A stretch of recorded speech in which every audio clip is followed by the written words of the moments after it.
All right, if you're a business owner in the UK and you're thinking about getting a mortgage around 2026, you really need to listen up. The whole game has changed. Seriously, the level of scrutiny that lenders are applying now is just off the charts. What worked a few years ago? Forget it. It's not going to cut it anymore. But don't worry, that's what we're here for. We're going to guide you through this new maze.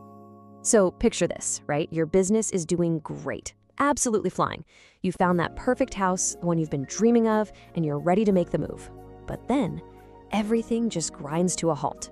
Your application stalls. Suddenly, the lender is asking for all these documents you've never even heard of, and they're picking apart every single transaction. And believe me, this isn't some hypothetical nightmare. It's the new reality for so many UK business owners. So let's get into it. Let's unpack exactly why this is happening and, more importantly, what you can do to get out in front of it. Okay, so here's what we're going to cover. First, we'll tackle the why, the new mortgage gauntlet. Then we'll get into the nitty-gritty of digital identity and income. After that, a real deep dive into your deposit and what's going on with gifted deposits. We'll also cover the common pitfalls you absolutely need to avoid. And finally, we'll map out your path to getting that yes. All right, first up, the new mortgage gauntlet. So the big question, right? Why on earth has getting a mortgage become such a headache? I mean, when you're in the middle of it, it can feel really personal, like they're just trying to make your life difficult. But believe me, these changes, they aren't random. They're the result of a huge regulatory crackdown on some really serious national problems. And here it is. This is the number that pretty much changed everything. 10 billion pounds. I mean, just think about that.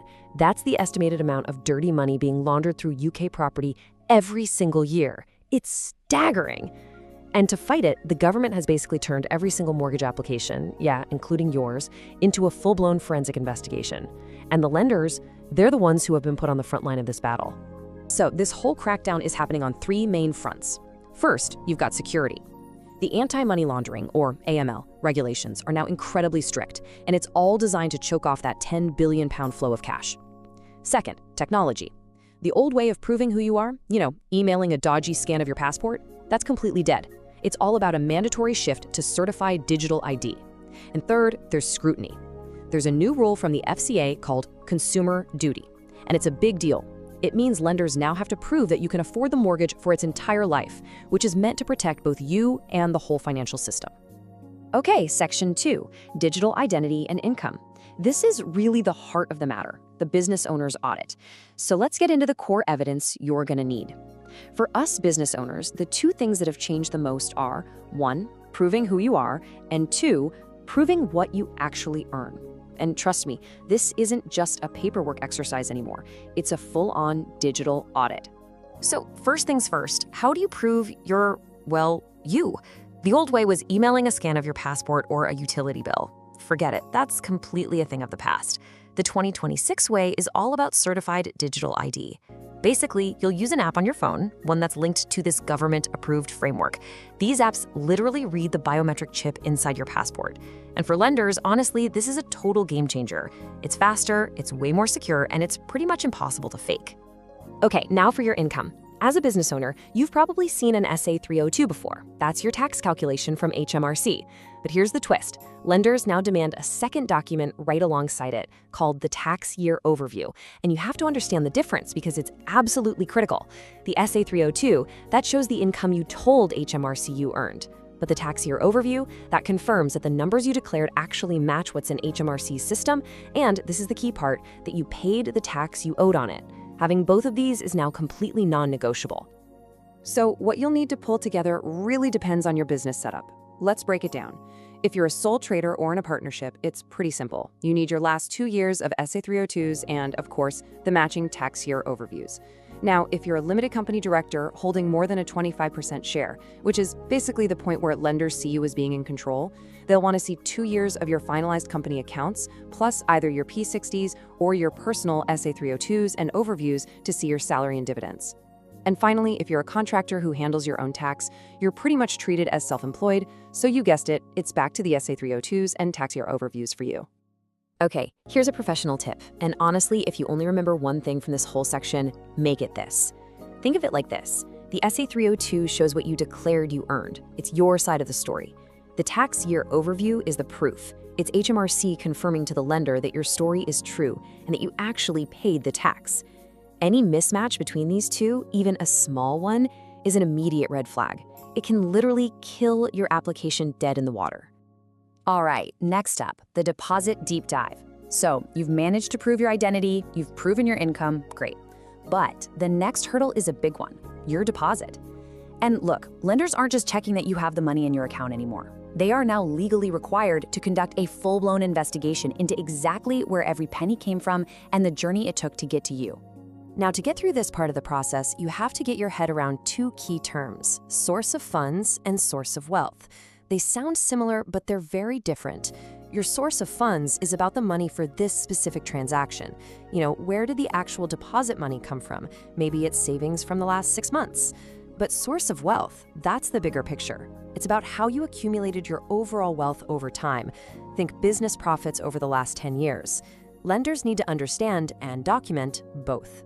So how do you actually build this deposit audit trail they want? Well, for starters, you'll need at least 6 months of bank statements.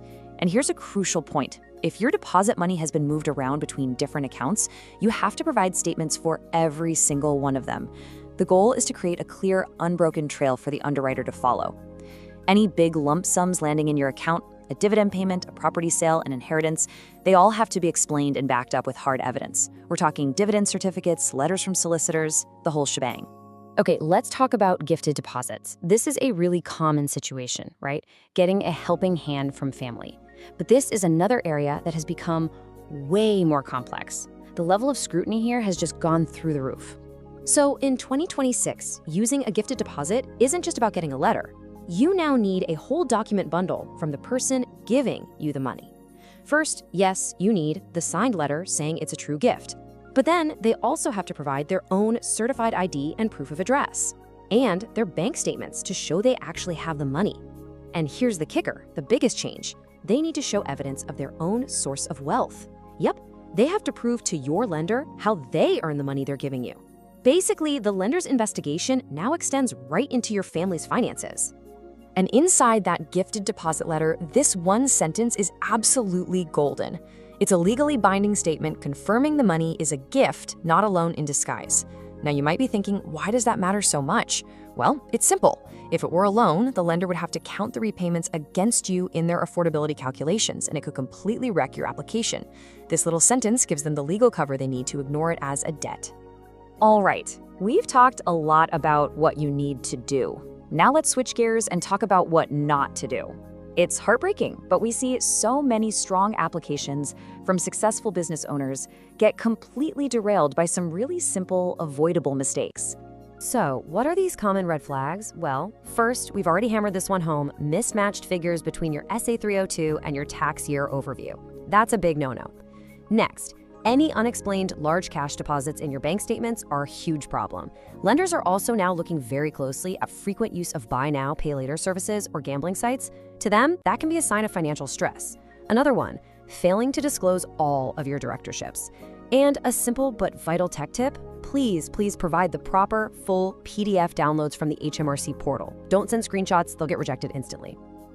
It's really important to understand what's actually happening on the lender's side of the desk. Your application isn't being judged by a person in the way you might think. It's being scored against a very strict, very detailed, non-negotiable checklist. For every possible source of your deposit, inheritance, dividends, whatever, there is a precise list of documents they are required to collect. If even one box on that list isn't ticked, the whole process just stops. There is absolutely zero room for interpretation or ambiguity. So, wow. Having seen all that complexity and all the potential traps you can fall into, the question is, how do you make sure your application actually gets approved?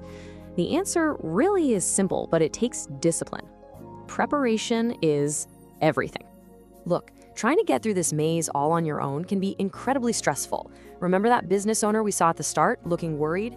That's a real feeling for a lot of people right now. But there is an alternative, one with clarity, with control, and that's where getting some expert guidance really becomes invaluable.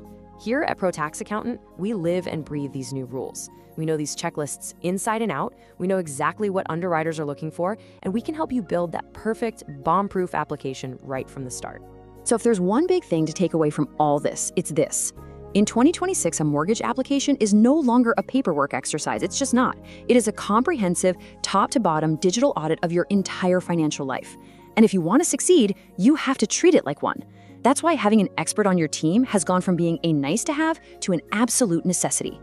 Now, just a quick but important disclaimer. The information we've shared today is for general guidance only. Every situation is different, the market is always changing, and your circumstances are unique. So please, always consult with a qualified professional to get advice that's tailored specifically for you. So if you're a business owner who's starting to think about this whole process and you want to make sure you get it right the first time, please get in touch with us here at Pro Tax Accountant. Our details are right there for you. And for more insights like this, make sure you subscribe to the channel. I'll leave you with one final thought. Is your financial story ready for the audit? Thanks for your time.